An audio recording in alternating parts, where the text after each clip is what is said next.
Performance दिख रहा था 2.5% ऊपर, 2.25% ऊपर एचसीएल टेक है, विप्रो 1.25% के गेंस दिखा रहा है। नंबर्स आने बाजार बंद होने के बाद पिटे हुए स्टॉक्स हैं। मानस, नंबर्स से पहले आज इंट्राडे में कोई ट्रेड बिट लेने का मन, सेटअप कैसा लग रहा है? ये जो मोमेंटम है इसको आप कैसे रीड कर रहे हो?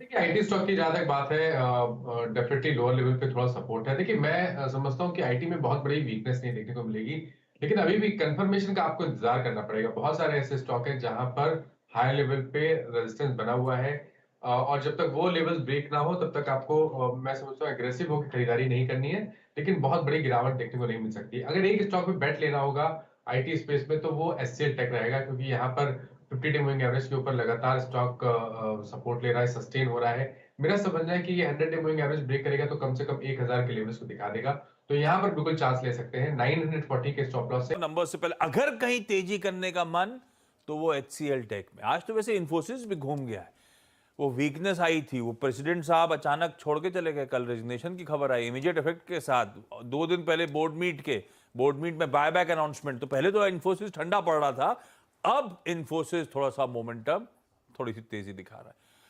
होता साहब बोलेंगे जब आता हूं आईटी पूछ लेते हैं। होता साहब सॉरी, लेकिन कुछ एक्यूमुलेशन शुरू करा आप लोगों ने क्या? नहीं, हम स्टॉक स्पेसिफिक अभी रिकमेंड नहीं कर रहे हैं इतना।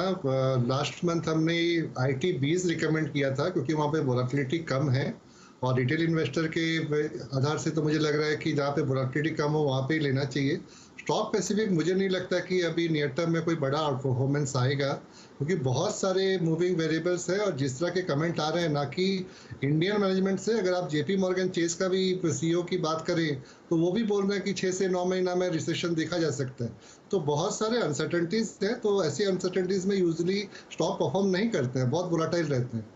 तो मुझे नहीं लगता कि यहाँ पे एक अभी स्कैटर्ड वे में बाय करना चाहिए थोड़ा थोड़ा करके, लेकिन शॉर्ट टर्म में मुझे नहीं लगता इतना बड़ा आउट परफॉर्मेंस मिलेगा। हाँ ठीक है।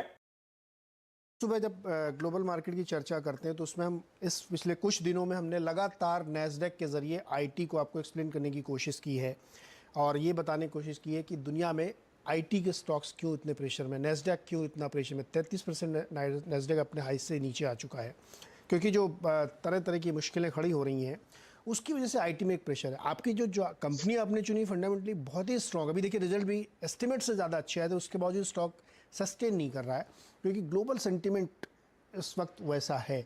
तो चूंकि आपने शॉर्ट टर्म के लिए लिया था और आपके कुछ शेयर निकल गए बाईबैक में, लेकिन अभी बाकी बचे हुए हैं, तो इसमें टेक्निकली मदद लेते हैं गौरव की।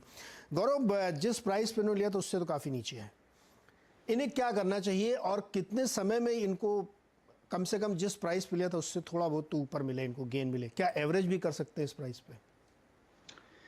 देखिए नीरज जी, जब आप शॉर्ट टर्म के लिए बाय करते हैं तो आपके लिए कोई न्यूज़ फ्लो नहीं, आपके लिए लेवल्स जो हैं सबसे महत्वपूर्ण हो जाते हैं। तो जो मैंने आपके चैनल के माध्यम से पहले भी कहा कि टीसीएस के अगर आप वीकली चार्ट्स पे अगर देखेंगे तो एक अच्छा ब्रेकडाउन हमको देखने मिला था 3400 के आसपास में, जहाँ पे 1-2 बार ब्रेकआउट हुआ, रीटेस्ट हुआ, फिर फाइनली उसके नीचे ट्रेड करना चालू हुआ। तो जब तक ये 3400 के ऊपर सस्टेन ना हो, क्लोजिंग ना हो, उसमें बाय करना बनता नहीं था। यहाँ पे अगर देखा जाए तो सपोर्ट्स के पास में ही है। यहाँ पे इनके जो स्टॉप लॉस में सुझाऊंगा वो होगा 2920-930 का, वो आप रख लीजिए। सस्टेन अगर हो गया तो अच्छा बाउंस बैक आपको देखने मिल सकता है। आईटी मुझे वीक नहीं लग रहा है, मुझे ऑन ऑल टाइम फ्रेम्स मुझे ज़्यादा वीक नहीं लग रहा है। टीसीएस मैं कहूँगा it is one of the most interesting stock.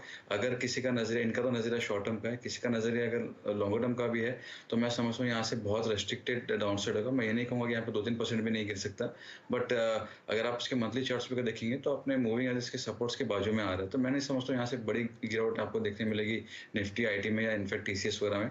तो large caps are still safe bet. Short term के लिए स्टॉप लॉस जो होगा 2930 का होगा। जब तक ये 3400 के ऊपर क्लोजिंग नहीं देता है, मैं मैक्सिमम जो अपसाइड के लिए प्ले करूंगा वो 3400 का ही होगा। तो प्रवीण जी 3400 तक ये जा सकता है अभी फिलहाल के लिए, और स्टॉप लॉस भी उन्होंने आपको सुझाया है।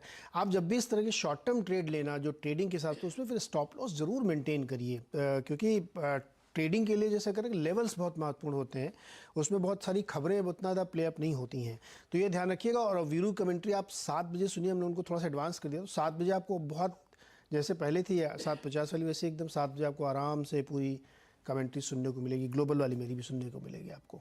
तो आप हमारे साथ जुड़े रहिए, बहुत बहुत शुक्रिया।